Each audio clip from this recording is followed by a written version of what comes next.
নমস্কার বন্ধুরা, শুভ সকাল। অন্নপূর্ণা হেসেলে সবাইকে স্বাগত জানিয়ে আবারও একটি নতুন রেসিপি নিয়ে চলে আসলাম। আজকে আবারও চলে এসেছি একটা নতুন বাঁধাকপি রেসিপি নিয়ে। তো আমাদের ভিডিওতে আপনারা আগেও একটি বাঁধাকপি রেসিপি দেখেছেন, তো আজকে ভাববেন না যে একই। এই রেসিপিটা প্রথম থেকে শেষ পর্যন্ত দেখতে থাকুন, বুঝতেই পারবেন এটা সম্পূর্ণ আলাদা। আশা করছি আপনাদের খুবই ভালো লাগবে।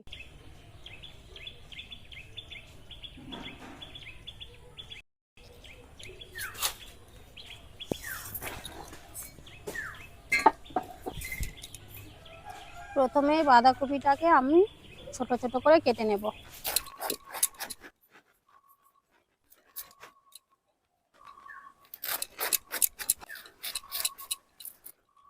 এইভাবে চৌকো চৌকো করে কেটে নেব।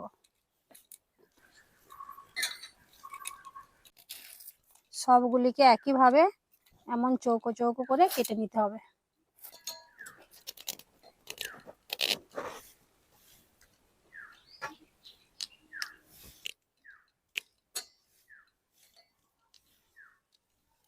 এবার সবগুলিকে এক এক করে এমন কাঠি দিয়ে বেঁধে নেব। সবগুলিকে এইভাবে বেঁধে নিতে হবে। দেখুন কত সুন্দর বাঁধা হয়ে গেছে। তো সবগুলোকে এইভাবে কাঠির সাহায্যে বেঁধে নিতে হবে। প্রথমে আমরা কড়ার মধ্যে জল দিয়ে দেব। এই জলের মধ্যে কপিগুলিকে ভাপিয়ে নিতে হবে। প্রথমে জলের মধ্যে এক এক করে দিয়ে দিলাম। এবার এইটাকে ভালো করে সেদ্ধ করে নিতে হবে। তো এটাকে আমি কিছুক্ষণের জন্য চাপা দিয়ে দেব। 5 থেকে 7 মিনিটের মতো চাপা দিয়ে রেখে দেবো।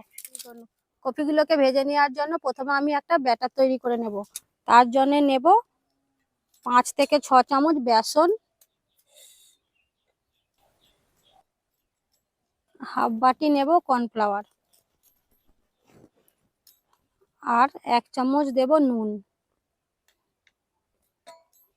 হাফ চামচ দেব হলুদ।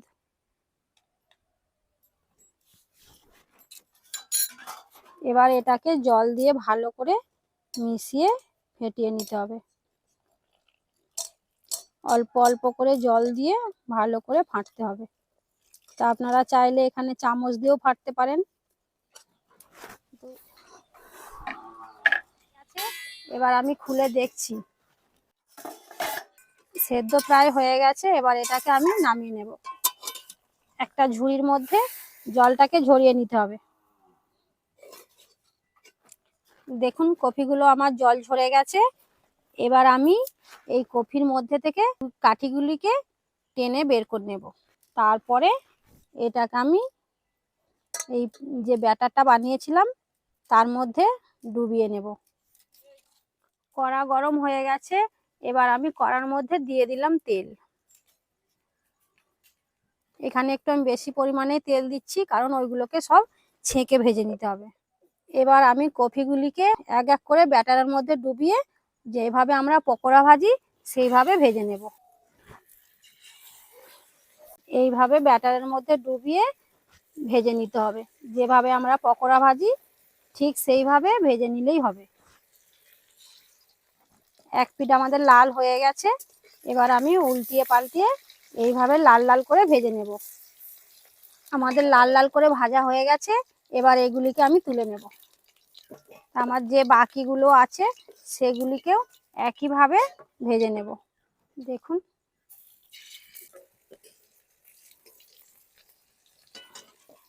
এবার আমরা ফোড়নের জন্য কড়াইয়ের মধ্যে তেল দিয়ে দিলাম। ফোড়নে দিয়েছি একটা শুকনো লঙ্কা, একটা তেজপাতা, 2টো এলাচ, সামান্য জিরে, 2টো লবঙ্গ। তারপর দিয়ে দেব 2টো কাঁচা লঙ্কা আর কিছুটা আদা বাটা। ফোড়নটা একসঙ্গে কিছুক্ষণ ভাজা ভাজা করে নিয়ে তারপর দিয়ে দেব টমেটো বাটা। টমেটো বাটাটাও ভালো করে কষিয়ে নেব, যাতে ওর কাঁচা গন্ধটা চলে যায়। টমেটোর কাঁচা গন্ধটা থেকে গেলে কিন্তু খেতে একদমই ভালো লাগবে না।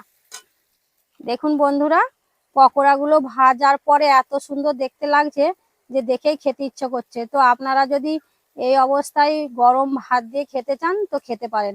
খেতে কিন্তু খুব সুস্বাদু লাগবে। তো এটাকে আমি আরো একটু ভালো করার জন্য কিছু মশলা দিয়ে রান্নাটা করে নেব। এরপর আমি দেব 1 চামচ জিরে গুঁড়ো আর 1 চামচ ধনে গুঁড়ো, তারপর দেব 1/2 চামচের মতো লঙ্কা গুঁড়ো। তো এটাতে আমি বেশি ঝাল দেব না। সামান্য জল দিয়ে এটাকে একটু কষিয়ে নেব। দেব 1 চামচ হলুদ গুঁড়ো। সবগুলোকে আবারও ভালো করে কষিয়ে নিতে হবে। মশলা আমার কষানো হয়ে গেছে। এবার এর মধ্যে দিয়ে দেব স্বাদ মতো চিনি আর কিছুটা কাসুরি মেথি। এগুলো দেওয়ার পরে আবারও বেশ একটু কষিয়ে নিতে হবে। মশলা থেকে তেল আমাদের ছেড়ে দিয়েছে। এবার আমি দিয়ে দেব পরিমাণ মতো জল। তো এইখানে আমি একটু জল বেশি দেব, কারণ যেহেতু এইগুলি পকোড়া তাই একটু জল বেশিই টানবে। এরপর আমি সামান্য নুন দিয়ে দেব। আগে ব্যাটারের সময় আমার নুন দেওয়া ছিল, তাই এই সময় অবশ্যই নুনটা একটু দেখে দিতে হবে। ঝোল আমাদের ফুটে গেছে। এবার আমি যে পকোড়াগুলো ভেজে রেখেছিলাম সেগুলি ওই ঝোলের মধ্যে দিয়ে দেব।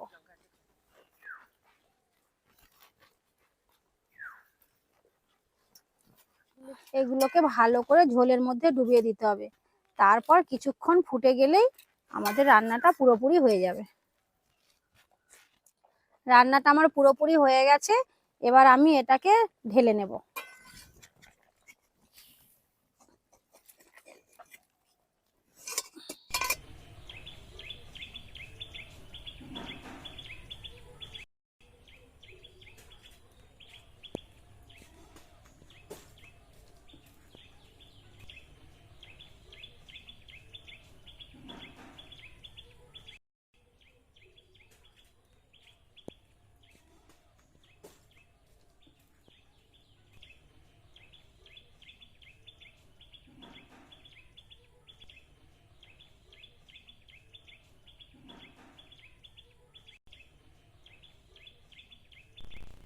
বন্ধুরা, আমাদের ভিডিও আমরা এখানেই শেষ করছি। তবে এই রেসিপিটা আপনারা বাড়িতে অবশ্যই একবার বানিয়ে দেখবেন। বাড়ির ছোট বড় সবাই তৃপ্তি করে খাবে। এটি খেতে খুবই সুস্বাদু হয়। এই রান্নাটা কিন্তু সম্পূর্ণ নিরামিষ।